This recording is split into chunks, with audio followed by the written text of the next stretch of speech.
Assalamualaikum warahmatullahi wabarakatuh.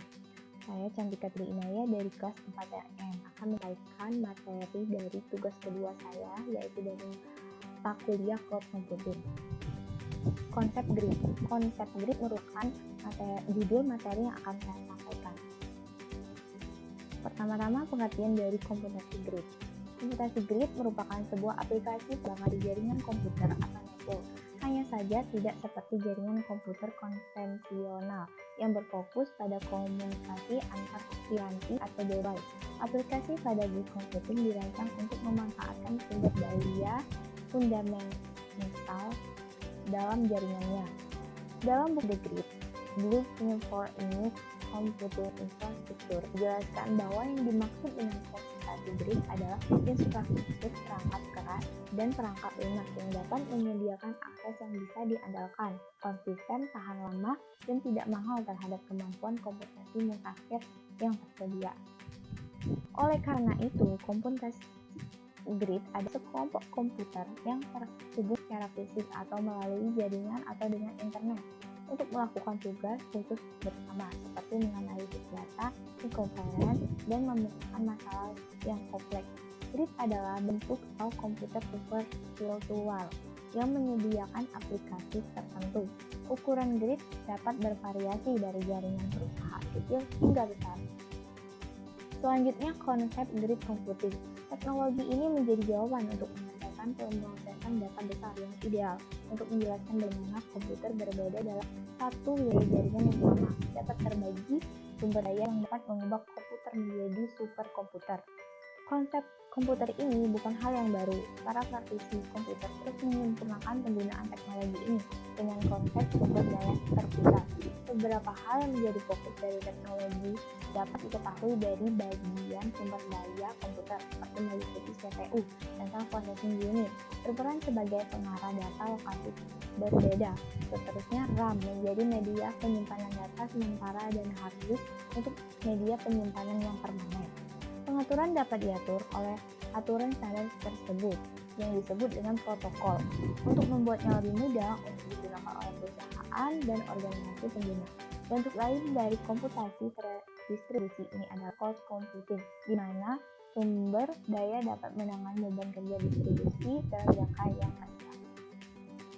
Berikut beberapa bagian dari grid computing. Di antaranya ada dua. Yang pertama yaitu data grid, merupakan seperangkat set data yang didistribusikan untuk dapat menjadi media lingkungan virtual yang mendukung manajemen data dan berbagai pengguna alat kontrol. Yang kedua, CPU Surveying Grid, sistem dengan konsep kerja di mana proyek dalam salah satu komputer PC dapat memindah daya dengan fiturnya, membuat perpindahan dan penggunaan yang mudah dalam mencapai sebuah tujuan. Ada jenis-jenis grid computing, ada 5, di antaranya yaitu yang pertama, computational grid, yaitu komputasi penyediaan paket yang akan ke sumber daya pemrosesan bersama sesuai aplikasi throughput tinggi dan komputasi intensif.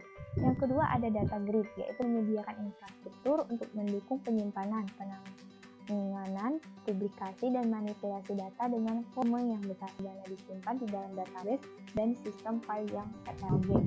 Yang ketiga, ada collaboration grid, kolaborasi dalam penggunaan grid yang kemungkinan perusahaan dengan perusahaan lainnya dapat mengerjakan komponen dalam satu proyek tanpa mengungkapkan teknologi milik mereka. Yang keempat, ada network grid, di mana jaringan grid menyediakan layanan komunikasi kinerja yang tinggi, di mana setiap node berfungsi sebagai router data antar titik komunikasi. Selain itu, menyediakan data sharing dan fasilitas lainnya. Yang terakhir, ada utility grid. Layanan utama yang disediakan oleh jaringan utilitas adalah perangkat lunak dan RISC. Adapun elemen dalam grid computing secara garis besar yaitu ada 3. Yang pertama yaitu adalah hardware atau sumber daya yang sering kita kenal dengan perangkat keras. Yang kedua adalah software atau sering kita kenal dengan perangkat lunak. Yang ketiga ada brainware yang orang-orang memelihara dan memakai grid computing. Tanpa brainware, hardware dan software tidak akan bisa berfungsi. Selanjutnya, cara kerja grid computing. Menurut tulisan oleh Ian Foster, ada checklist yang dapat digunakan untuk mengidentifikasikan bahwa suatu sistem melakukan grid computing, yaitu yang pertama pertama, sistem tersebut melakukan koordinasi terhadap sumber daya komputasi yang tidak berada di bawah suatu kendali terpusat. Seandainya sumber daya yang digunakan berada dalam satu cakupan domain administratif, maka komputasi belum dapat dikatakan komputasi grid. Yang kedua, sistem tersebut menggunakan standar protokol yang bersifat terbuka atau tidak terpaut pada suatu implementasi atau produk tertentu. Komputasi grid disusun dari kesepakatan terhadap masalah yang fundamental, dibutuhkan untuk mewujudkan komputasi bersama dalam skala yang besar. Kesepakatan dan standar yang dibutuhkan adalah dalam bidang autentikasi, otorisasi, pencarian sumber daya, dan akses terhadap sumber daya. Yang terakhir, sistem tersebut berusaha mencapai kualitas layanan yang canggih, yang sejauh di atas kualitas layanan komponen individu dari komputasi grid tersebut.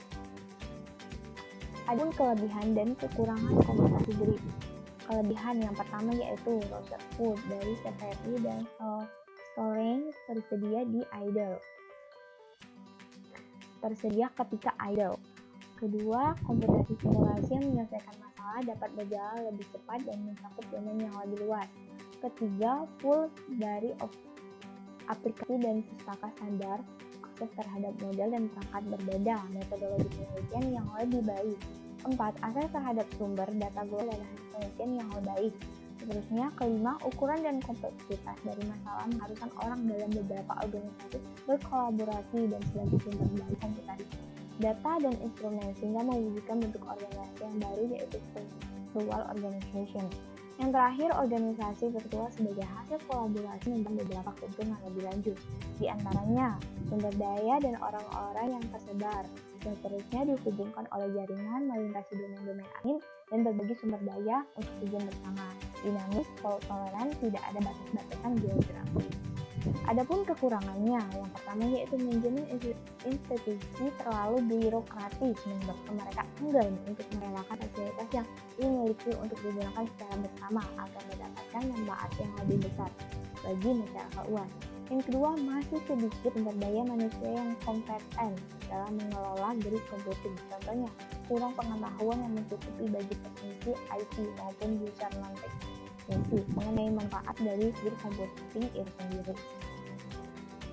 Baiklah, mungkin itu saja materi yang bisa saya sampaikan.